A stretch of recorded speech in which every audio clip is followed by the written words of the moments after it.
Hi, former lurker here. Today we're going to learn how to add a new print profile to Octolapse.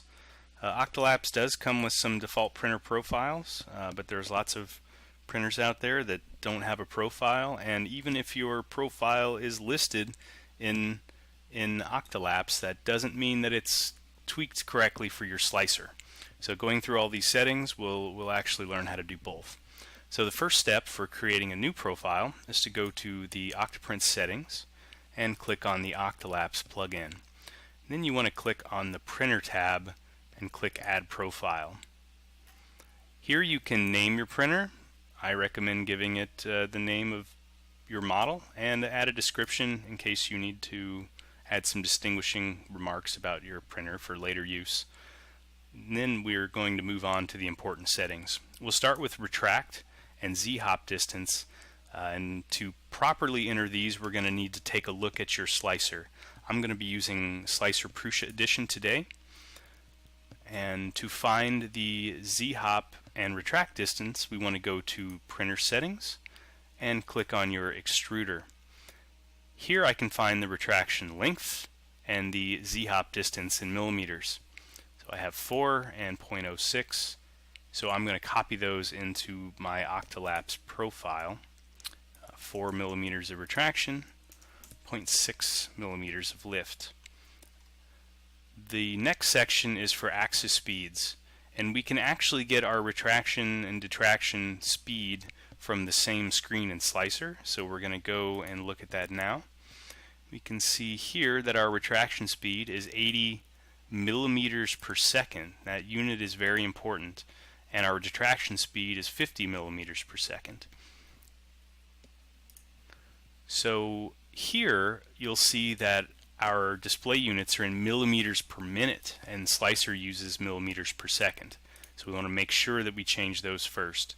And the retraction speed that we looked up was 80 millimeters per second, and the detraction speed was 50, so that's correct. The next thing we want to find is our movement or travel speed and our Z movement or Z travel speed. So if we look in Slicer, we can go to our print settings and to our speeds, and we'll find our travel speed right here. I have 180 millimeters per second, and you'll notice there is no Z travel speed in Slicer Prusa Edition because Slicer Prusa Edition uses the travel speed for both and expects your printer to limit the maximum Z travel speed to something safe. So let's go back into Octolapse and fix this. 180 millimeters per second for our travel speed, and also 180 millimeters per second for our Z movement speed. Now the next section's a little bit trickier because it involves not only changing some settings but examining your start G code.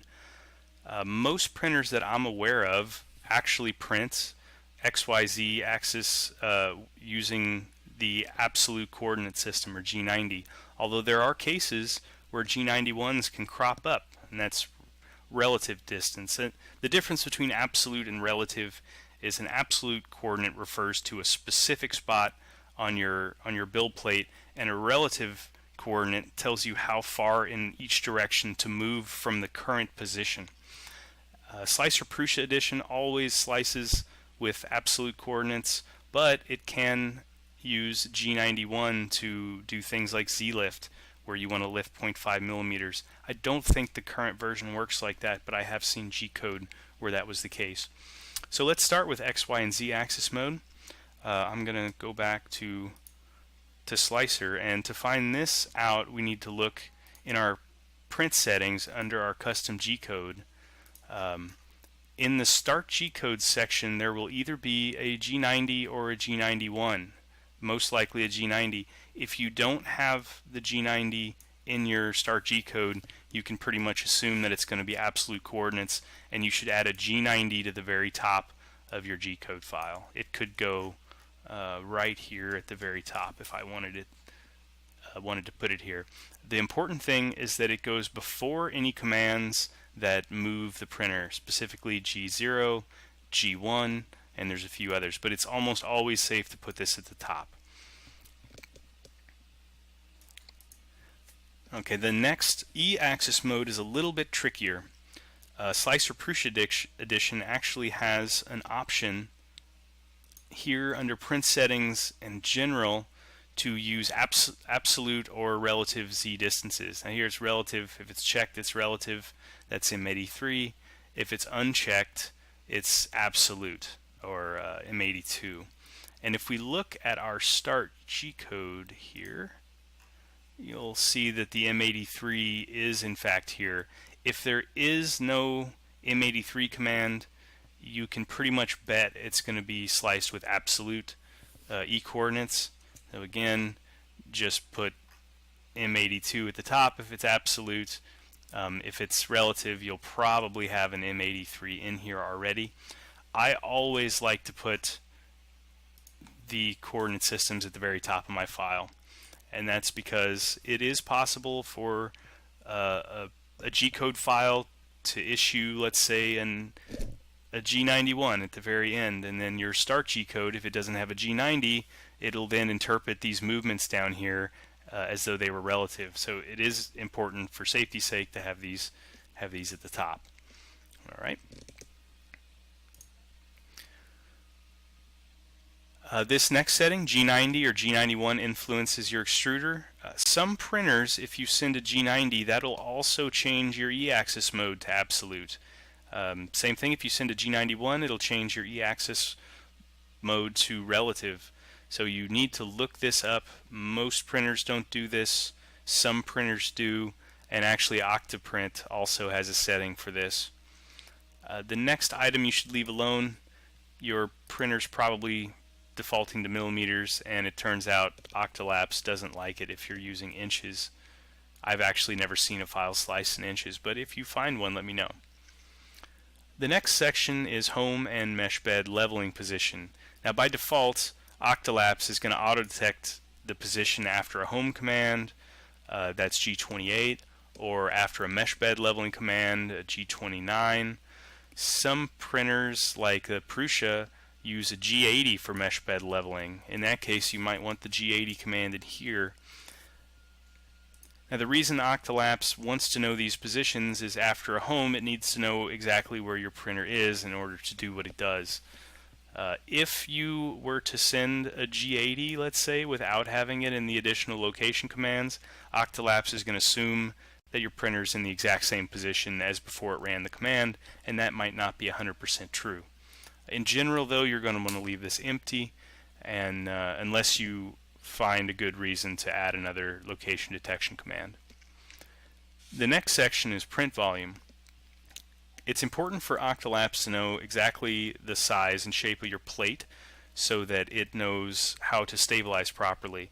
If you look at the stabilization profiles, you'll notice that a lot of them use relative coordinates, and this is bed relative. This isn't the same as absolute and relative coordinates for your printer axis. What this says is, let's say I use a fixed coordinate, or excuse me, a relative coordinate of 50. This will be in the very center of the x-axis. 0 will be on the left or right side, depending, and 100 is on the far opposite end. And the reason we use bed relative coordinates is so that we can share these profiles amongst printers that have different bed sizes. If your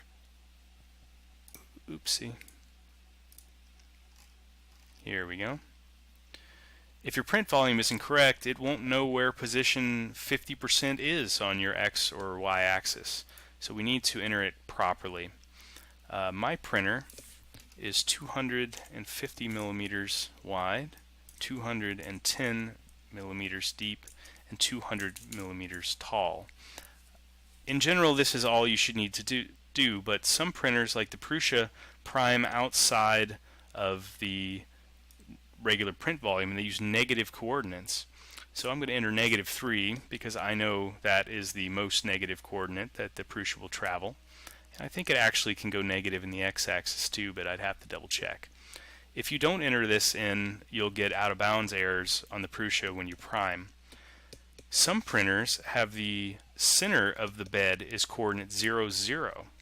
So in this case, if your bed were 200 millimeters wide, 200 millimeters deep and 200 millimeters tall, this wouldn't be correct because this would put the origin 0, 0 at the bottom left. But since it's in the middle, we need to use negative coordinates. Negative 100 and 100.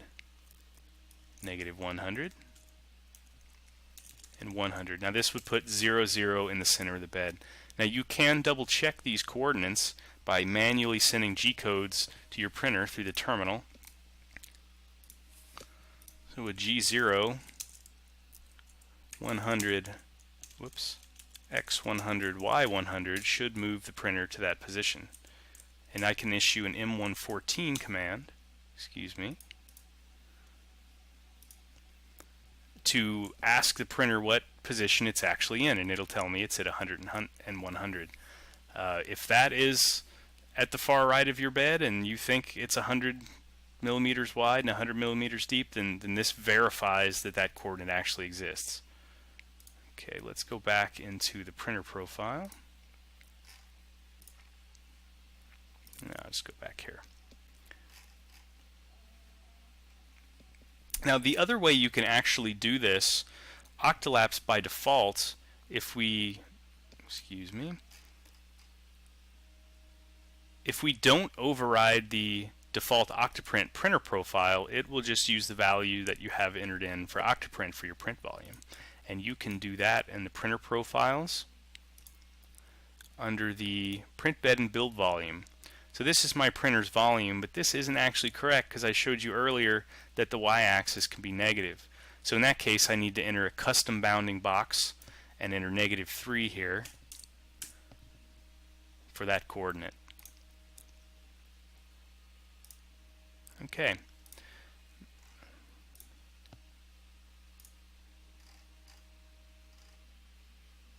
Alright. And the option underneath your print volume is to abort a snapshot when it's out of bounds. What that means is if Octolapse detects that it's stabilizing in a position that doesn't exist on your printer, it'll just cancel the snapshot. If I uncheck this, some printers will prevent the axis from going out of bounds. My Prusa will do that. If I tell it to go to position 5000, 5000, it'll stop in the back right corner. Not all printers do this, so it's highly recommended that you keep that checked for safety. And if your print volume is correct, it shouldn't matter because it'll never go out of bounds. The following section is kind of advanced and you shouldn't need to mess with anything, but I will briefly touch on what everything means. The most important thing here is the priming height, so I'll explain that first. Lots of printers prime above the bed quite high. Most often I've seen them prime at 15 millimeters. What that means is your print head will be 15 millimeters above your bed, it'll extrude some filament to prime itself, and then it'll move down and start printing again. Now Octolapse detects layer changes by looking for extrusion that's higher than the last highest extrusion. If you haven't extruded anything, that height's 0. So Octolapse would detect extrusion at 15 millimeters while you're priming as the height of the first layer. And that's clearly not good. And what the priming height would do, if I entered 15 in here, this means that Octolapse won't start detecting layers until it sees extrusion underneath 15 millimeters, lower than 15 millimeters. The default setting is 0.75 millimeters, and this works for most situations. What this says is as long as your first layer height is less than 0.75 millimeters, and actually there's a decimal point there, I don't know if you can see that, whoops, 0.75 millimeters, that it'll detect that as the first layer, the first bit of extrusion that comes out. Now my printer actually primes at 0.3 millimeter layer height, and if I wanted to prevent Octolapse from taking a picture, since I'm printing at 0.15 millimeters or 0.2 millimeters usually, I could actually enter 0.3 here, and Octolapse would not take a picture when it primes. It'll wait to take a picture until it sees extrusion at 0.2 millimeters or 0.15, basically anything less than 3. Now if I'm printing at a layer height of 0.2 and I enter in 0.2 here, Octolapse would never take a picture because it'll never extrude on a layer that's lower than 0.2 millimeters. So in general, 0.75 is a pretty good number. There may be some cases where you want to lower it, but that's a pretty good default. Now on to some of the less often changed settings. The printer position tolerance. This basically is used when Octolapse needs to check for quality. Has my printer retracted the amount that I've entered in? Has it lifted high enough? Are these two positions equal, or has the position changed? And this gives you a tolerance so that Octolapse can correctly handle the floating point math. And I found that this works fairly well. This is 1/1000th of an inch tolerance. Anything more than that is probably overkill. You definitely don't want to reduce it from this value. There may be some situations where you want to crank it a little higher, but on my machine it doesn't make any difference at all. The snapshot command can be used in conjunction with the G-code trigger to manually trigger snapshots using G-code. And most often you would put this in your layer change script, but you might have some other uses. Maybe you want to fully customize your time lapse, but I'll show you how you can put this in your G-code to use the snapshot command. So you go to Slicer, excuse me, and look at your before layer change scripts and just enter snap in here and it'll take a picture right when it encounters this command. Now this isn't a real G-code, so this gets suppressed. It never gets sent to your printer as long as Octolapse is enabled. But there's actually an option here to suppress the snapshot command even when Octolapse is disabled. Now you probably want to leave this checked unless you change the snapshot command to a real G-code. In that case, maybe you do want the G-code to be sent to your printer. But in general, you want to leave this checked.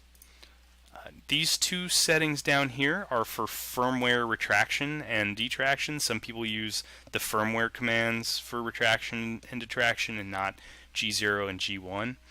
Most files that I've seen do not use firmware retract and detract, but if you do, Octolapse can handle that as long as you include the M207 and M208 command in your start G-code telling Octolapse how much you're retracting, what your speeds are, what your lift is if it has any, and that's the safest way to do it. These two options, if you enable them, Octolapse will assume that your retraction and detraction and or your Z-hop settings just match your settings up here in the printer profile. If they do, you won't have any problems.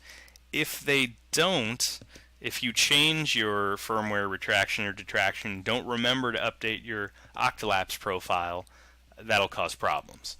So I recommend always using the M207 or M208 and leaving these disabled unless you really know what you're doing. And that is all. Now we just need to save this printer profile. I'm actually not going to do that because for me this is just a dummy profile. But let's assume that I save it. And then you pick that printer by clicking the star next to it, or in the tab down here you can just pick the printer that you want to use, whichever your new printer is. And that's all there is to it. Thanks for watching, and I hope to deliver more of these videos in short order. Happy Octolapsing.